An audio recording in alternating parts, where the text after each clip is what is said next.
নমস্কার প্রিয় দর্শক বন্ধুরা, আশা করি সবাই অনেক ভালো আছেন। আজ কথা বলব লেবু গাছ সম্বন্ধে। লেবু গাছ সেটা যে কোনো ধরনেরই হোক, মৌসুমী, মাল্টা বা ম্যান্ডারিন বা কাগজি লেবু, যে কোনো ধরনেরই হোক, আমরা ফুল আসা থেকে শুরু করে ফুলকে টিকিয়ে রাখা একদম গুটিকে বাঁধা পর্যন্ত আমরা আজ কথা বলবো। অনেকেরই ফুল আসে কিন্তু গাছ ভর্তি ফুল আসে, ফুল ঝরেও যায়, কিন্তু কী কারণে ঝরে বা গুটি কী কারণে পড়ে তা নিয়ে আমরা কিন্তু এই ভিডিওর মধ্যে সম্পূর্ণভাবে কথা বলবো। তো চলুন ভিডিওটি শুরু করা যায়। বন্ধুরা, ভিডিওটা যদি একদম সাধারণ করা যায়, কেন সবার বাড়িতে লেবু গাছ রয়েছে, সেটা যে ধরনেরই হোক, আমি বললাম মৌসুমী বা মাল্টা, কমলা, যে ধরনেরই হোক না কেন, যাতে সবাই এই পরিচর্যাটা করতে পারে, একদম সাধারণভাবে আমি ভিডিওটা বানানোর চেষ্টা করব। আমি এরকম করে থাকি এক একটা গাছে, তো আপনারাও করতে পারেন। তো বন্ধুরা, যখন আমাদের গাছে ফুল আসে না, তখন আমরা কি পরিচর্যা করব এ নিয়ে একটা ভিডিও বানিয়েছিলাম, যদি না দেখে থাকেন অবশ্যই দেখে আসতে পারেন। তো ফুল এসে যাওয়ার পরে আপনার কি করবেন? এখন ফুল এসে যাওয়ার পরে সবার প্রথম আমাদের একটা হালকা করে খাবার দিতে হবে। যাদের গাছ মাটিতে রয়েছে তাদের কথা বলছি, পটে যদি গাছ থাকে পটে দেওয়ার দরকার।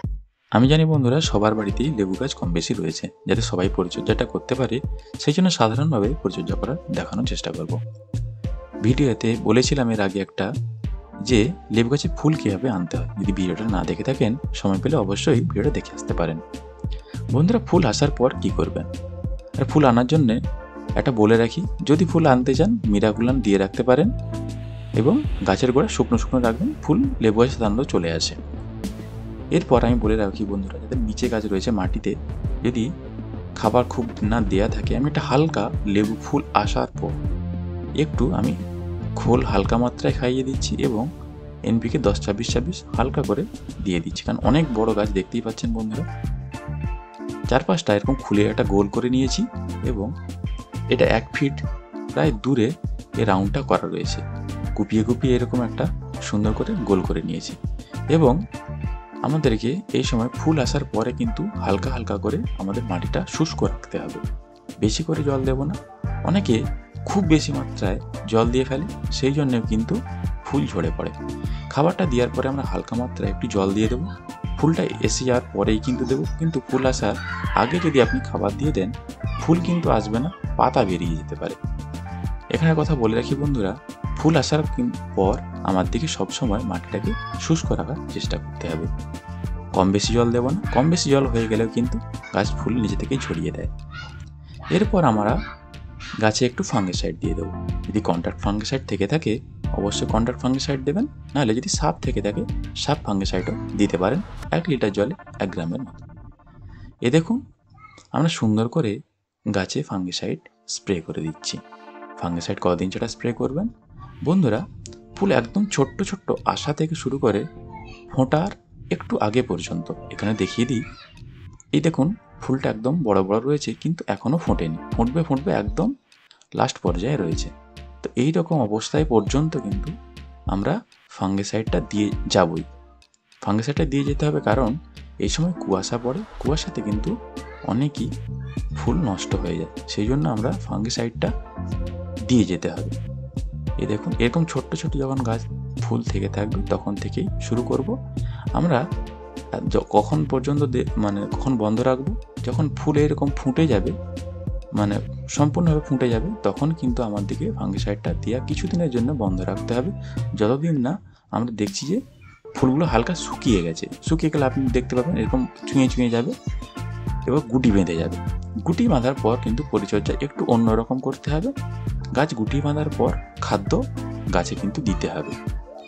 বন্ধুরা, এখন আমি কিছুই দেয়নি, এখানে নিচটা শুকনো হয়ে গেছে। এখানে একটা চাপান সার আমরা দেবো। কিছু খাবার নিয়েছি, যেমন এনপিকে রয়েছে, এর মধ্যে 10-26-26 রয়েছে, কিছুটা রয়েছে আপনার শিংকুচি, হাড়গুড়ি এবং কিছুটা রয়েছে খোল। আপনি চাইলে একটু জৈব সার, গোবর সারও ব্যবহার করতে পারেন। এটা নিচে রয়েছে তাই আমি কিছুটা রাসায়নিক সার ব্যবহার করছি। টবে হলে সাধারণত আমি রাসায়নিক সার সেরকম দিই না, এটা নিচে রয়েছে তাই জন্য দিচ্ছি। এই দেখুন, এই যে খাবারটা দিলাম, খাবারটা আবার একবার কিন্তু দেওয়া উচিত। যখন ফলগুলো মিডিয়াম সাইজে চলে আসবে, ফল যতটা বাড়ে তার আধা সাইজে, তখন কিন্তু আরেকবার চাপান সার দিতে হবে। যাই হোক, আমরা সারটা দেওয়ার পরে মাটিটাকে আবার কুপিয়ে নিয়েছি হালকা করে, এবং এখানে আবার মোটামুটি মাটিটাকে ভালোভাবে ভিজিয়ে দেবো। খুব বেশি জলও দেবো না, মোটামুটি ভিজিয়ে দেবো। এই যে গুটি বাঁধার পর থেকে বন্ধুরা কিন্তু আমার দিকে মাটিটাকে ভেজা ভেজা রাখতে হবে।